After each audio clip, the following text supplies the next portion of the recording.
Dari saat Bapak berbicara, silakan. Ya, Pak Muhaimin, calon wakil presiden yang terhormat. Pada tahun 2014 kita berada di posisi yang berbeda. Saya menjadi ketua timnya Pak Prabowo, Pak Muhaimin di timnya Pak Jokowi waktu itu. Ada pertanyaan dari Pak Jokowi pada tanggal 5 Juli 2014 kepada Pak Prabowo. Pertanyaannya begini, Pak Prabowo, saat ini kita dihadapkan dengan bencana ekologis yang salah satunya disebabkan oleh kerusakan hutan. Laju penggundulan hutan di negara kita tertinggi di dunia. Nah, saat ini situasinya sama dengan tahun 2014 seperti yang kita diskusikan sejak tadi. Apakah Pak Muhaimin setuju bahwa kita telah gagal menghentikan kerusakan hutan dan juga food estate sesuai dengan penilaian Walhi dan Greenpeace? Waktunya Selesai. Terima kasih. Kami persilakan calon wakil presiden nomor urut 1 Bapak Muhaimin Iskandar untuk menjawab. Waktunya 2 menit dimulai saat Bapak berbicara. Silakan.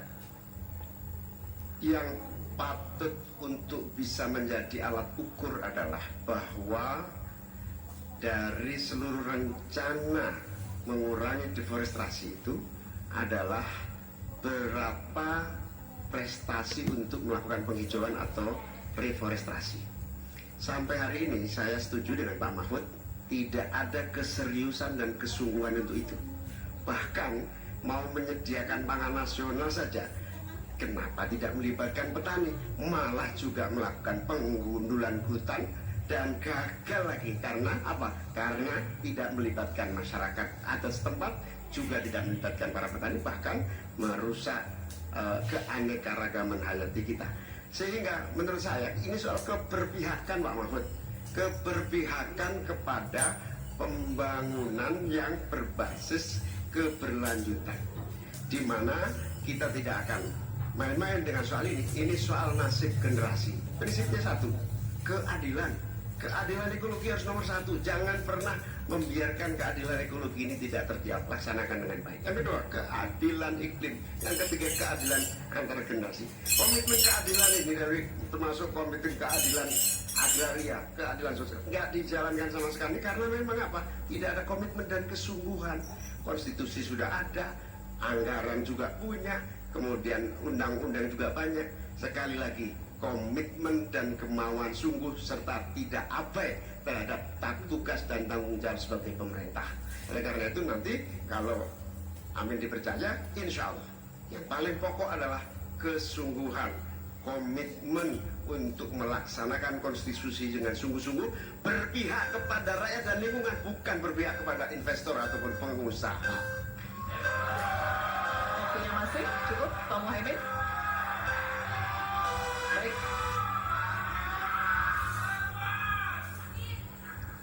Kini kami persilakan Cawapres nomor urut 3 Bapak Mahfud MD untuk menanggapi. Waktunya 1 menit. Baik. Mulai dari saat berbicara, silakan. Pak Muhaimin,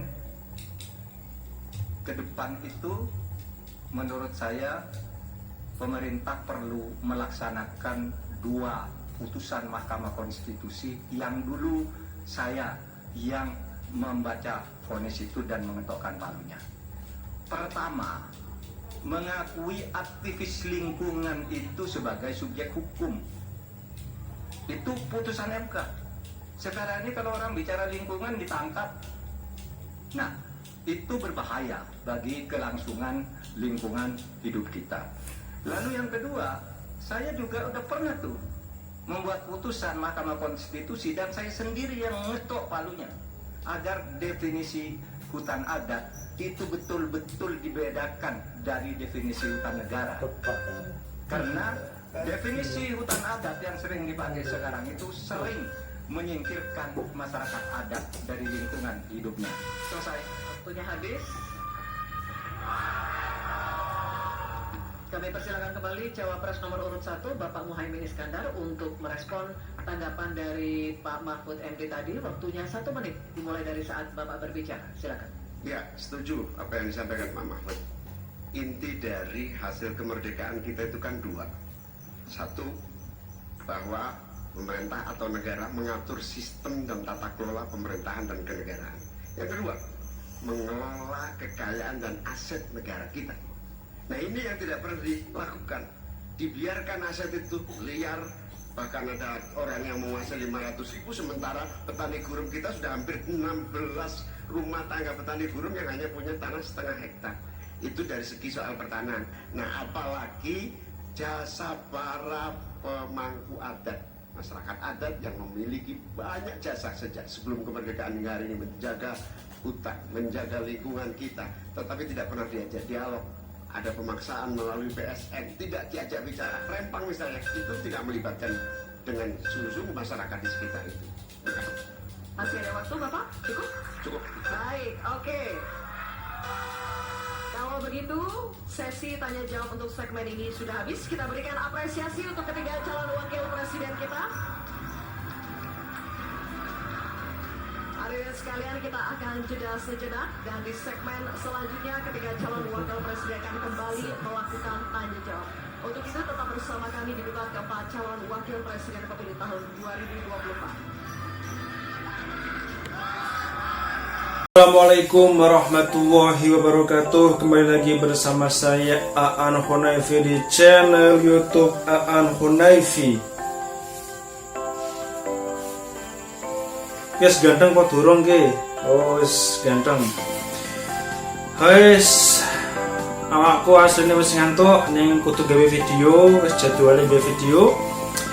Ya wis ngene rek, aku saiki pengen ramalan karo kowe kabeh nek Pulau Jawa kuwi akan tenggelam di tahun 2070. Kenapa demikian? Faktanya ngene rek. Kowe saiki lunga daerah Sayung Demak. Daerah Sayung Demak kuwi saiki wis ana abrasi. Dadine banyu laut kuwi wis menenggelamkan sebagian lahan sawah, lahan rumah di Sayung Demak, Jawa Tengah. Nah, sing tak khawatirno, semakin akeh gedung pencakar langit, bumi niku semakin ambles.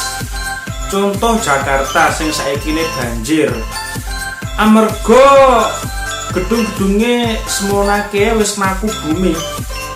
Ateges, kenapa kok Jakarta banjir? Yo kakean gedung bobote tontonan kintal-kintalan kayak ngono kuwi mau dipasang kaya ngono kuwi mau, dadine bumine nangis, bumine jerit, akhirnya ya banjir. Mergone saluran air sanitasi ini kuwi elek, ora iso mlebu ning laut. Nah, semono uga karo Pulau Jawa. Ana satunggaling cerita nggih menika asline kerajaan Demak kuwi isih ana. Kerajaan Demak kuwi masih ada, dan anehnya dari beberapa peneliti internasional maupun nasional tidak ada yang bisa satupun orang yang menemukan bekas kerajaan Demak. Sampai sekarang masih menjadi misteri di mana letak kerajaan Demak yang sebenarnya. Ada yang mengira kerajaan Demak itu ada di Masjid Agung Demak, ada juga yang mengira itu di rumah tahanan polisi yang sebelah baratnya alun-alun Demak. Menurut cerita bahwa kerajaan Demak sampai detik ini, sampai sekarang itu masih ada aktivitas, tapi dalam bentuk gaib, dalam bentuk makhluk astral.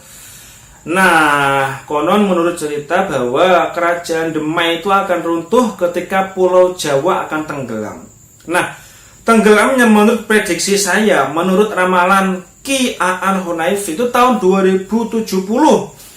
Mbah sesuk aku jawab apa mborak. Di tahun 2070 umurku paling ora ya wis 70 tahunan utawa 80 tahunan. Ketoke aku jawab, bone ora aku ngerti. Intine kes bakal kelem. Sayang wae saiki kelem, wis kelem ngono ki mau lah. Malah iki ape dibangun jalan tol karo Jokowi. Iki malah tambah semakin apa ya? Yo di sisi lain sih enak. Awake dhewe Semarang lunga Kudus tambah cerak. Tapi ini ana jalan tol, otomatis aktivitasnya harus menelan persawahan, lahan sawah ladang para orang-orang di Sayong dan lain sebagainya. Nah, kenapa bisa tenggelam? Karena faktanya sangat banyak sekali, guys. Karena Pulau Jawa ini kan terbentuk dari sebuah lempengan. Zaman biyen kuwi Sumatera karo Jawa kuwi gandeng. Berhubung ana letusan Gunung Krakatau